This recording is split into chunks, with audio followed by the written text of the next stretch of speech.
So, hello friends, how are you? We are live. Just comment if you can hear me properly. Just put it in the chat box that you can hear me loud and clear.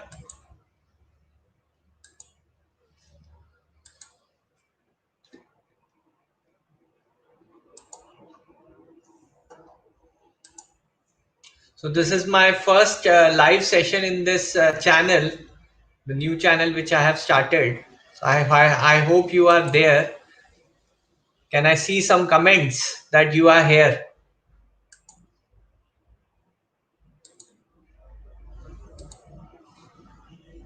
Just waiting for everybody to join. We'll start in 2-3 minutes.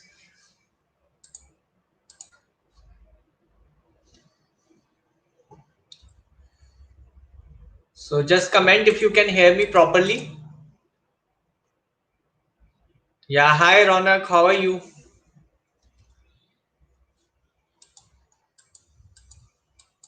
I'm waiting for the people to join. So you can hear me loud and clear.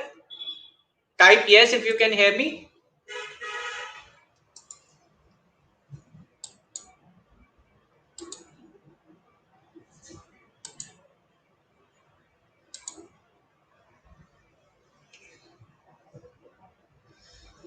Thank you, Prabhanshu. Thank you, Ronak. So we can start with the right now. It's around 5:01. We'll start in 2 minutes. So if everything is okay, let the other people join because I have given time to everybody.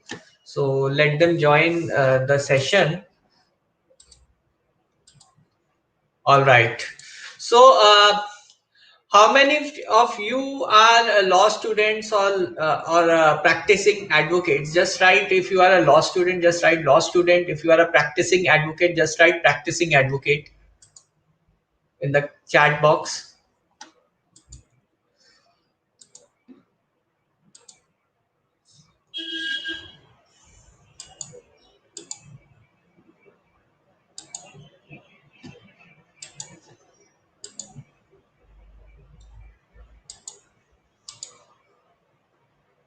So, how many of you are okay? Ronak is a third year law student, right?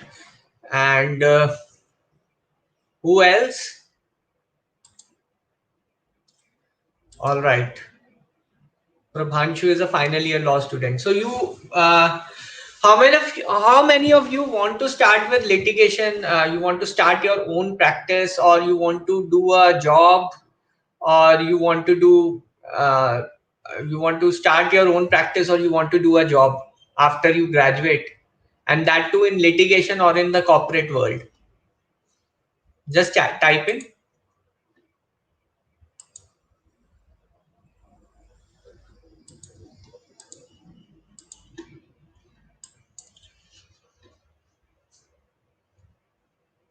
So you want to do a job or you want to do a corporate thing, just type in that you want to do a job in corporate or you want to do your own practice in litigation, what you want to do in future after you graduate.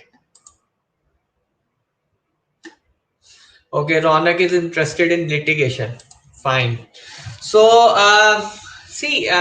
I'll start with litigation. That how you will start getting started in litigation and how, as a first year law to first year in the litigation, how it will be and how you should start with litigation. I'll tell you with this. And Prabhanshu is interested in starting his own practice.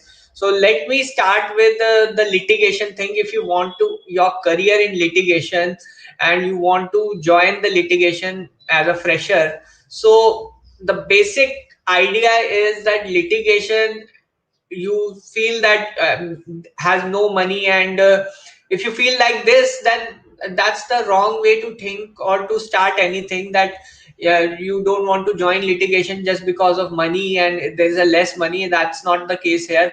There's more amount of money in litigation than any other field in law right now. And litigation, if you become very successful in litigation, then money is not a problem. time will be your problem. So that's the main thing you do in litigation.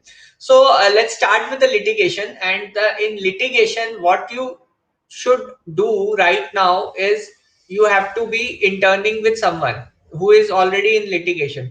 I know it's a very tough time right now because the courts are already closed and everything is closed. So what you can do is you can utilize this time at least for next 1 or 2 years in learning what you want to learn. The skills in litigation, you need to learn drafting, you need to learn about the things which will help you in litigation, the research thing which will help you in the litigation thing. If you should know how to draft the writ petitions, the PIL, and the other petitions which will help you in future. And if you are starting with litigation, then you have to focus on the things which will help you in promoting litigation. Like if you want to start your own practice, then you should focus on those skills which will help you in generating more clients. More clients can come to you, more and more people will take your advice. Then how will you do that? You should create a platform on which you can invite many clients. Like I have a blog, I have started my online blog. The beautiful thing about online thing is that you can invite people to your article and they can comment on that article and they can engage with that article, and later if they want they can hire you. So I have been doing this for last 7 years and generated lakhs of business through only a blog and this YouTube channel.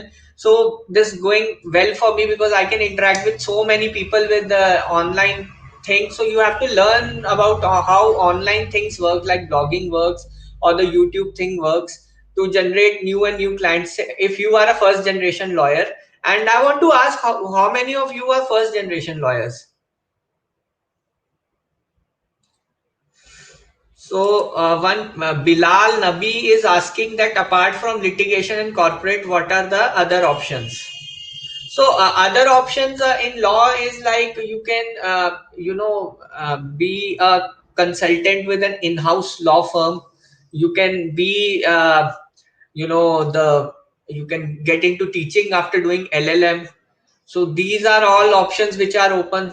You can do MBA after LLB if you're not interested in the litigation and the corporate. So you can do the editors. You can be part of the journalism thing. So there are many options which you can do after LLB. So I'm talking about litigation and corporate. These are the two main options, but there are many other options which you can do after law. So it's not only litigation. So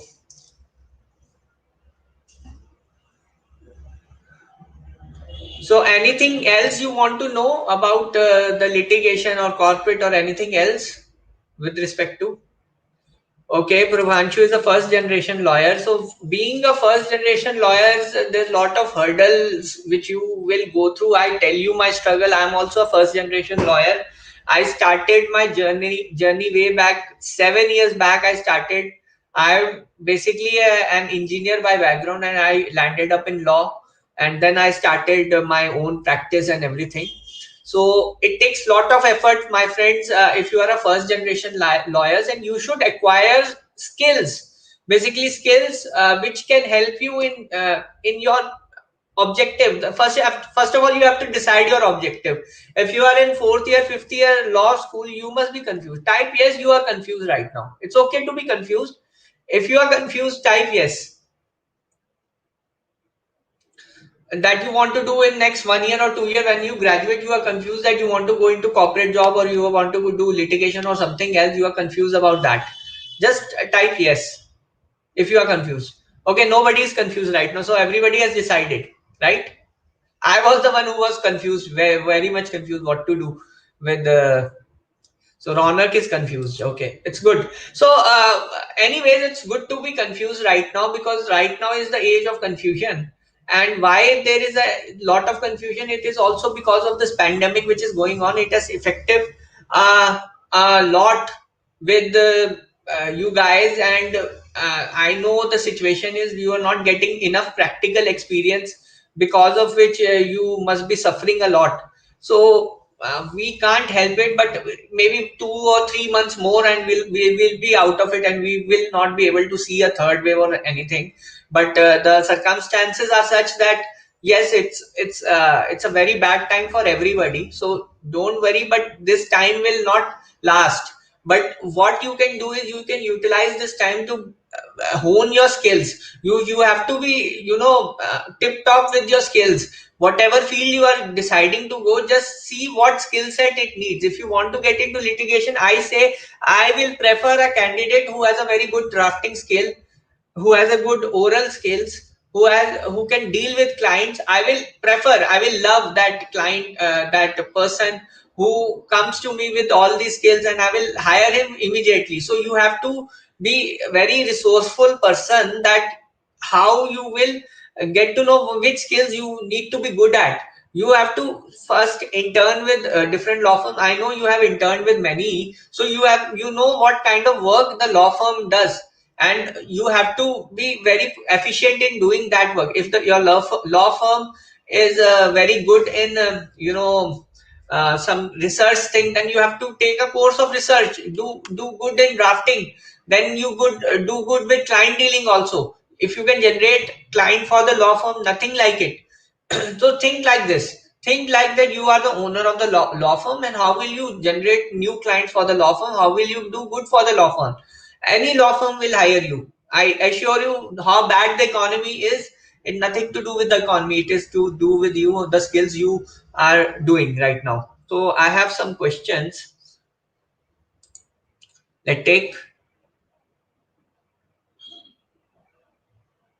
So CV is important, but you have to write something in the CV. You cannot send a blank CV to any of the employer. You should know the different skill. It has nothing to do with your marks. How much marks you score is irrelevant. It's the amount of skills you have. Right now, we the corona has changed everything. The dynamics have changed. It's not the old way of working anymore. The work ethics and everything has changed. And secondly, if you are not online, then you are dead. Simple as that. As a first generation lawyer, I'm simply saying that it's very difficult to generate clientele now, because the thing is this, that right now you can't go out and meet people. You can't make connection. You can't make network right now. So online, you have to leverage online thing. You need to learn online skills, that how to you can work on LinkedIn, make connections on LinkedIn, or maybe you have your own blog or your YouTube channel. How you can grow that? How can you meet more and more people online? So you have to understand this, that if you are first generation lawyer starting your own practice, or going to work for a law firm, a law firm will say that yes, if you can generate leads for them online, they will hire you quickly. I'll tell you that you should need skills for that. You should sharpen your skills, and then you can file for the jobs and everything.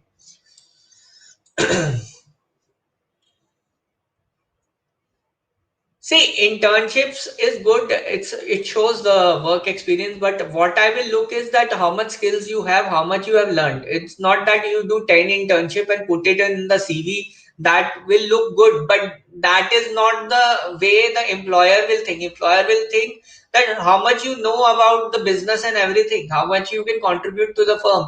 It's simple as that. So you do 10, 20 internship, it doesn't matter. So there's a I've been asked that please review NLS Bangalore. See, I believe that college doesn't matter. Whatever college you are, it will not matter.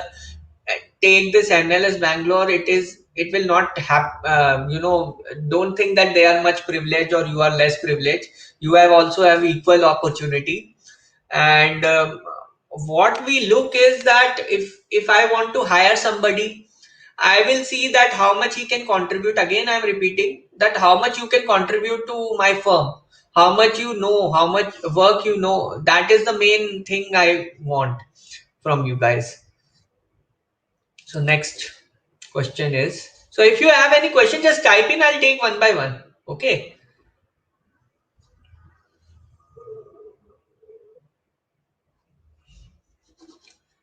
Prabhanshu, I don't think it's a better time to apply for internships and jobs right now. You can see everything is under lockdown. How can you expect a reply from a law firm or a chamber when there is no work at all? No, nothing is functioning as of now. So it's better you learn new skills. As I mentioned, that you should focus on more skill oriented things that you can contribute more and more, so that when the things get normal and when there are number of people who are unemployed, you stand out and you get a job. Maybe 2 years, 3 years. Don't be impatient. I'm telling you, if you are being impatient now, you land up in a job, but you will lose an opportunity to create new skills for yourself, and that will affect you in long term. So think long term. You will be lawyer for next of your life. So you have to think like this, that what you can contribute to the law firm, or to what skills you can generate. So any other question you can type in.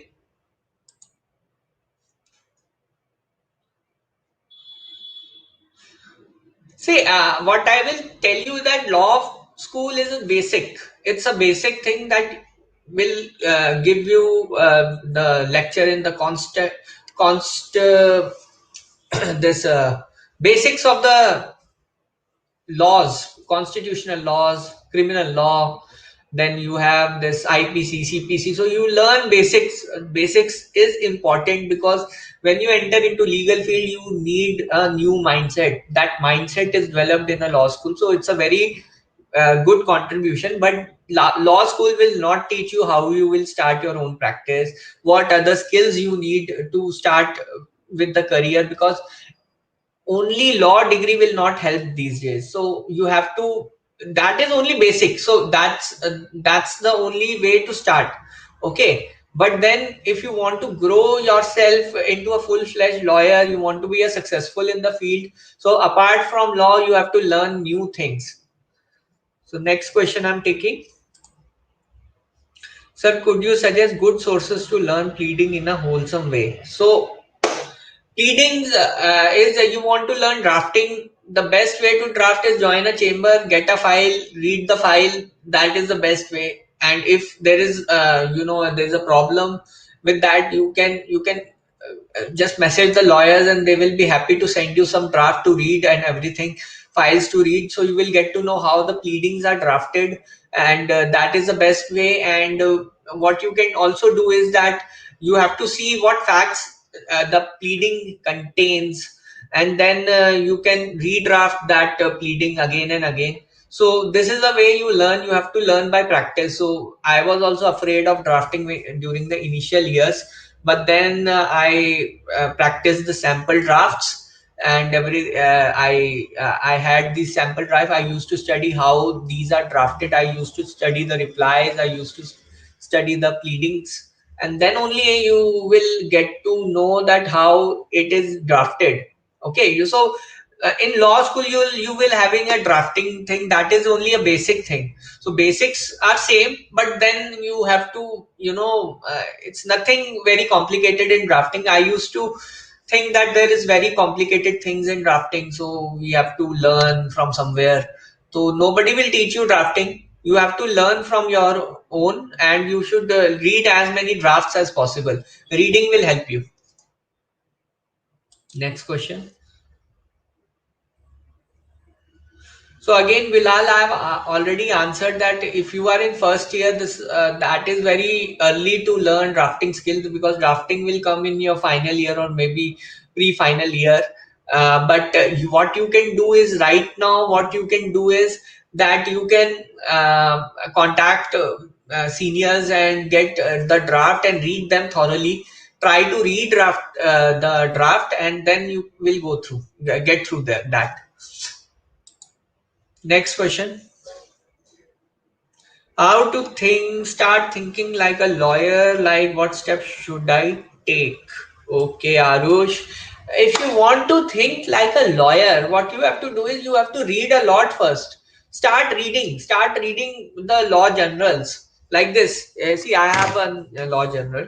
So this is a divorce and matrimonial law journal. Okay, so it has lot of case laws. I read a lot.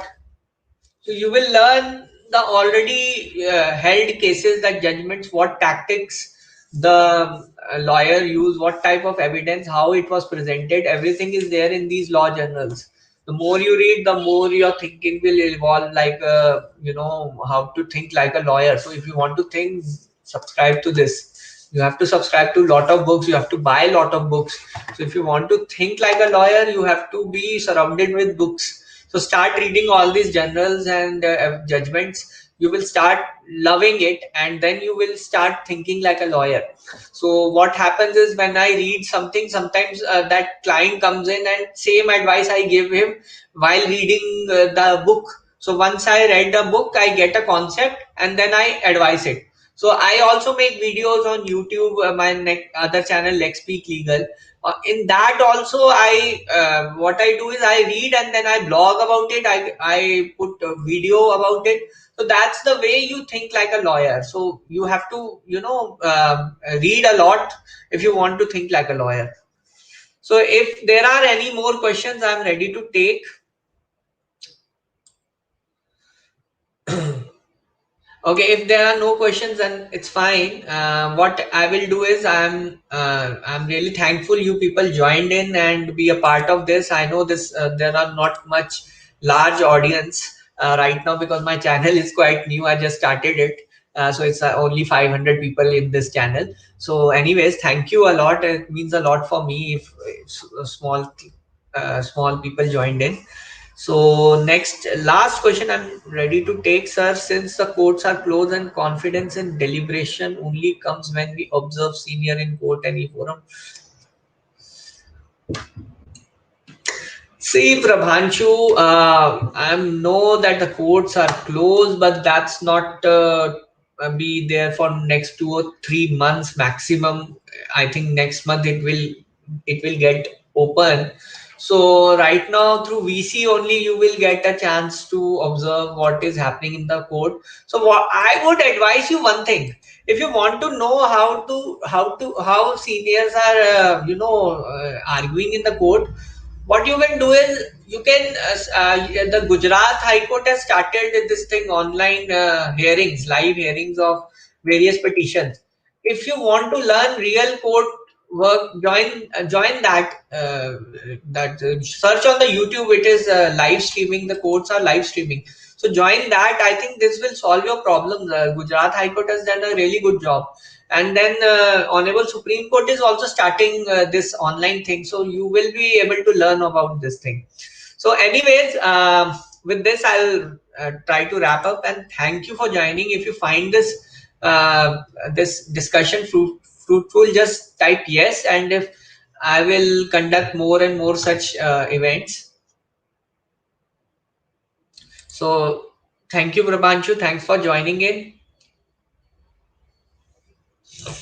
So one question is, sir, would you advise for student to do judicial clerkship? See, it's upon you. If you want to do judicial clerkship, it's up to you. You can go for judicial clerkship. I'm not stopping you. But if you want to do 10 different things at one time, I would not advise. So do one thing. If you want to do this, do this. If you want to do other things, do other things. But be very clear that what you want to do, and take steps immediately. That if you want to go into litigation, take steps to get more skills on litigation, do more research on litigation, how lawyers are getting clients, how you can deliver to that clients, because we are in a service business. So you have to know that you know that whatever you are doing should help in your final object. So with this, I am going to wrap up the session, and thank you very much for joining. And I'll make sure that these sessions will take place more and more. Thank you very much. Thank you very much.